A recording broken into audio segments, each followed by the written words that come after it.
That was a great afternoon out. We saw some brilliant windsurfing there, people at the top of their game, and what a place to do it here in Fuerteventura.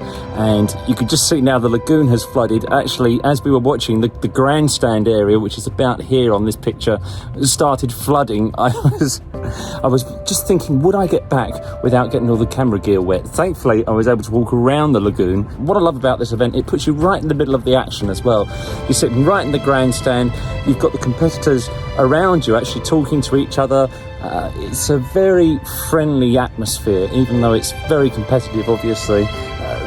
Everybody's looking out for each other. I'm actually parked here, right here, next to the beach. I had a bit of a climb down that hill there, but and I would have had a short swim as well had I gone back the way I came, but I just went round. It's still one of my favourite events here in Fuerteventura.